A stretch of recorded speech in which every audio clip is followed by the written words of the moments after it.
கோவைக்கு வருகை தந்துள்ள குடியரசு துணைத் தலைவர் சி.பி. ராதாகிருஷ்ணனுக்கு உற்சாக வரவேற்பு அளிக்கப்பட்டு வருகிறது. இந்த காட்சிகளை பார்க்கலாம்.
கூடுதல் தகவல்களை செய்தியாளர் கார்த்திக் வழங்கிட கேட்கலாம். கார்த்திக், வணக்கம்.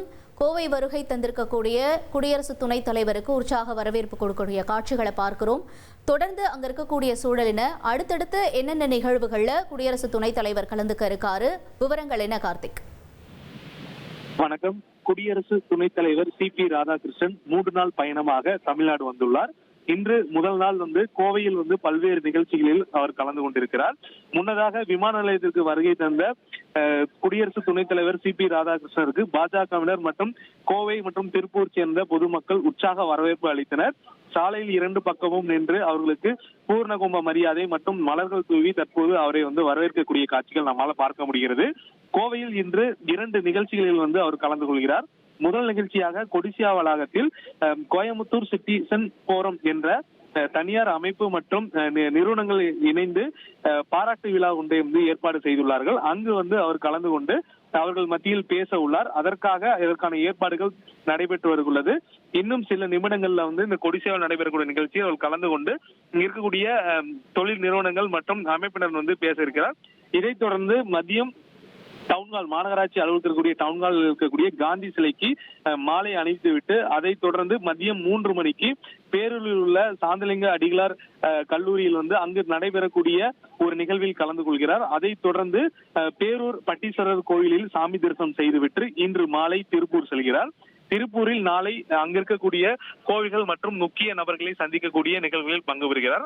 அதைத் தொடர்ந்து அங்கிருந்து கோவை மீண்டும் ஹெலிகாப்டர் தனி விமானம் மூலமாக மதுரை செல்கிறார். மதுரையில் முத்துராமலிங்க தேவர் அவர் நடைபெறக்கூடிய குரு பூஜை நிகழ்வு மற்றும் அங்க இருக்கக்கூடிய மதுரை மீனாட்சி அம்மன் கோவில், அங்க இருக்கக்கூடிய திருத்தலங்களுக்கு செல்ல இருக்கிறார். இது போன்று 3 நாட்கள் அவருடைய நிகழ்வு பட்டியலிடப்பட்டிருக்கு.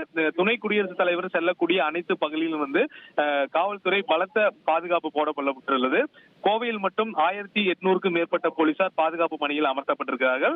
குறிப்பா கொடிசியா வளாகம் மற்றும் பேரூர் உள்ளிட்ட பகுதிகளில் சாலை நெடுகிலும் போலீசார் பாதுகாப்பு பணியில் அமர்த்தப்பட்டிருக்கிறார்கள். முதல் நிகழ்ச்சியாக கொடிசியாவில் நடைபெறக்கூடிய பாராட்டு விழாவில் கலந்து கொள்கிறார். இங்கு பாத்தீங்கன்னா முன்னாள் அமைச்சர், அதாவது அதிமுகவை சேர்ந்த எஸ்.பி. வேலுமணி மற்றும் அதிமுக சட்டமன்ற உறுப்பினர்கள், திமுகவை சேர்ந்த முன்னாள் அமைச்சர் பொங்கலூர் பழனிசாமி ஆகியோர் கலந்து கொண்டிருக்காங்க. அது மட்டும் இல்லாம பாஜகவை சேர்ந்த முன்னாள் மாநில தலைவரான அண்ணாமலை மற்றும் எஸ். ராஜா உள்ளிட்டவர்கள் கலந்து கொண்டிருக்கிறார்கள். அது மட்டும் இல்லாமல் பாஜகவை சேர்ந்த மாநில தலைவர் நயினார் நாகேந்திரன், வானதி சீனிவாசன் உள்ளிட்டோரும் கலந்து கொண்டிருக்கிறார்கள். இங்கு அவர்களுக்கும் உற்சாக வரவேற்பு மற்றும் மரியாதை செலுத்துவதற்கான நிகழ்வுகள் ஏற்பாடு செய்யப்பட்டிருக்கு. தொடர்ந்து அவர் ஏற்கனவே சி.பி. ராதாகிருஷ்ணன் திருப்பூர் மாவட்டத்தை சேர்ந்தவர், கோவை பாராளுமன்ற உறுப்பினராக இருந்திருக்கிறார். அப்போது அவர் செய்த பணிகள் மற்றும் கோவை மேம்பாட்டுக்கு செய்த பணிகள் நினைவு கூறுவார் என எதிர்பார்க்கப்படுகிறது. கோவை வளர்ச்சி மற்றும் தற்போது அவர் பொறுப்பேற்றக்கூடிய துணை குடியரசுத் தலைவர் அதற்கான நிகழ்வுகளையும் பேசுவார் என எதிர்பார்க்கப்படுகிறது. முன்னதாகவே கோவை விமான நிலையத்தில் செய்தியாளரை சந்திக்கிறார். அப்போது ஒட்டுமொத்த தமிழர்களுக்கும் நன்றி என்ற ஒரு வார்த்தையை அவர் பத்திரிகையாளர் மன்றத்தில் தெரிவித்திருக்கார். அதன் அடிப்படையாக இங்க வரும் பொழுது அவர் பேசக்கூடிய முதல் பேச்சில் நிச்சயமாக தமிழ்நாட்டு மக்களுக்கு ஒரு நன்றி தெரிவிப்பு நிகழ்வாகும். அதே சமயம் தமிழ்நாடு மற்றும் அதனுடன் இந்தியா உள்ளிட்ட வளர்ச்சி பாதையில் எப்படி செல்கிறது, எப்படி நம்ம அடுத்த கட்டத்தை நகர்த்த வேண்டும் என்பதற்கான நகர்வுகள் குறித்து அவர் பேசுவார் என எதிர்பார்க்கப்படுகிறது. தகவல்களுக்கு நன்றி கார்த்திக். 2,62,00,000 அதிகமான மக்களின் உள்ளங்களை வென்ற தந்தி டிவியின் டிஜிட்டல் தளங்கள்.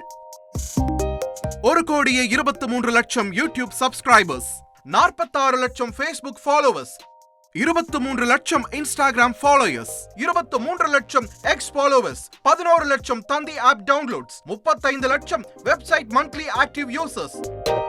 அசுரபலம் கொண்ட எங்கள் டிஜிட்டல் கரங்களில் உங்கள் விளம்பரங்களை சேர்க்க வாட்ஸ்அப் பண்ணுங்க. 8939888378. Email advttanditv@dttv.in.